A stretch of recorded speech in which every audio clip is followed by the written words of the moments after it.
Aujourd'hui, dans ce nouveau tutoriel d'utilisation de Simscape pour l'Académie d'Aix-Marseille, un exemple de modélisation de mécanique statique simple, c'est-à-dire nous avons modélisé un traîneau, voilà, vous l'avez là dans votre document.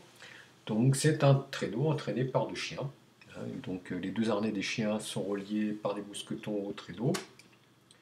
Donc chaque chien va déployer un effort qui va de 0 à 400 newtons.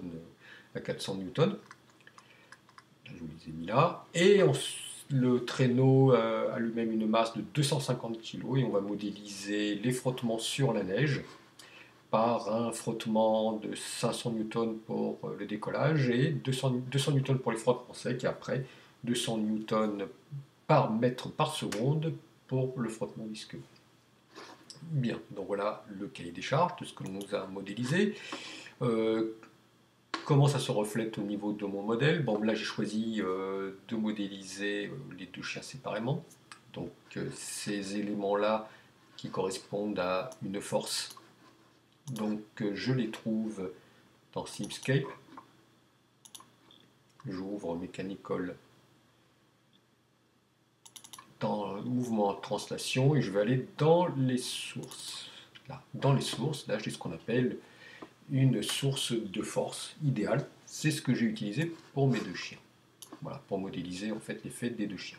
Bon, maintenant il me fallait aussi modéliser au préalable le fait que le chien va déployer une force qui va de 0 à 400 newtons.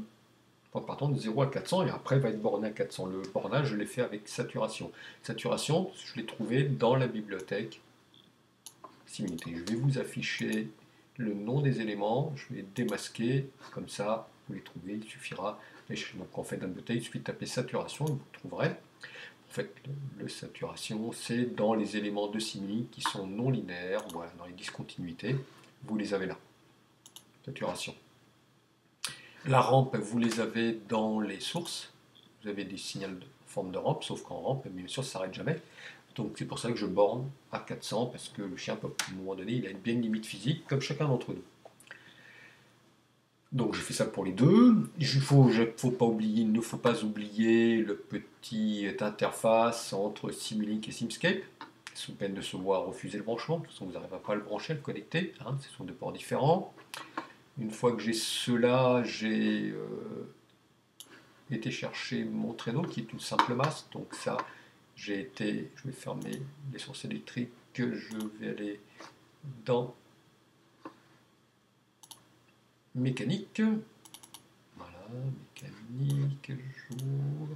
Donc dans les mécaniques éléments, transitional éléments, j'ai récupéré ma masse. N'oubliez pas également la référence pour ce qui est le sol de MetaSolver.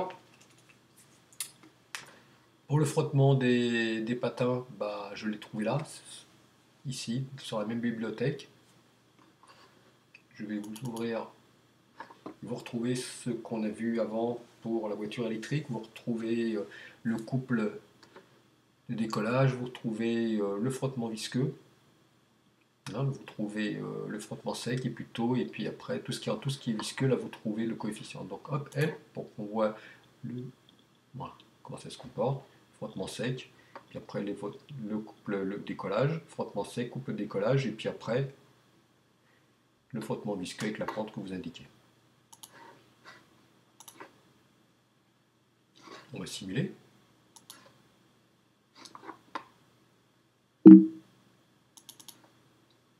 Voilà la vitesse.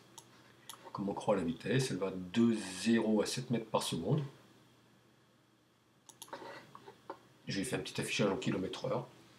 Voilà, pour que ce soit plus significatif. Bien, je vous remercie.